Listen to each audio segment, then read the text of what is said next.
ఉయ్యాల్లో వేసాడు బాబు.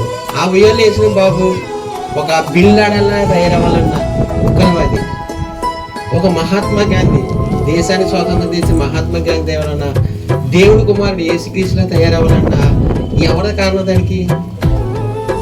తల్లిదండ్రులే కారణం. బిల్లాడని పుట్టినప్పుడు అలా లేడండి. దేవుడు నల్లోని యథార్థవంతులుగా పుట్టిస్తాడు. వారి వివిధ తంత్రములు కల్పించుకుని పాడైపోతున్నారు. కానీ ఏ పిల్లోడు కానీ ఏ పిల్ల కానీ ఎప్పుడు కూడా ఉగ్రవాదిగా పుట్టడు. ఎందుకంటే లోకం ఉందని పాపం లోకంలోకి వెళ్ళి ప్రవేశం అయిపోయి ఏం చేశారంటే అలా మారిపోతారు.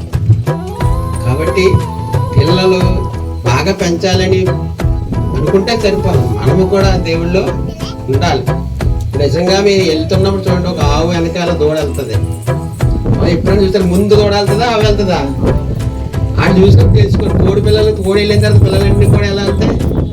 ఎందుకు వెళ్తాయి? తల్లి తండ్రి ఎలాగైతే వెళ్ళాయో పిల్లలు కూడా అలాగే వెళ్తాయి. ఇది చూసినప్పుడల్లా మనం గుర్తించుకోవాలి. తల్లిదండ్రులుగా మనం దేవుని యందు భయము భక్తి కలిగి ఉంటే మనం ప్రార్థన చేయండి అని చెప్పేసి మనం ప్రార్థన చేయం. మన పిల్లలు చదివి బైబిల్ చదవమంటాం, మనం చదవం. వాళ్ళు స్కూల్కి వెళ్ళమంటాం, అది మాత్రం ఆ విషయంలో మాత్రం ముందుకుంటాం. ఎందుకంటే వాళ్ళు డబ్బులు ఇచ్చి కడతారు కదా. అలాగే సంఘాన్ని మాత్రం తీసుకొచ్చే విషయంలో మనం ఉన్నాం. ఏదైతే కావాలనుకున్నాడో దేవుడు అది మానేసాం. గర్భవాళ్ళు ఇచ్చాడు, కానీ తనకు అనుకూలంగా రెట్న ఇవ్వాలి. మనం రెట్న గిఫ్ట్ ఏంటంటే, ఇప్పుడు గేదెలు కానీ ఆవులు కానీ కోళ్ళు కానీ పెంచుకున్న తర్వాత ఈతపోవాలి అంటారు. ఇచ్చిన తర్వాత మళ్ళీ అది ఏం చేస్తారంటే అది అభివృద్ధి చెందిన తర్వాత ఆయనకి ఇవ్వాలి. మళ్ళీ అప్పుడు ఇస్తే దానికి అందులో వాళ్ళు ప్రతిఫలంగా మనకి ఇస్తారు.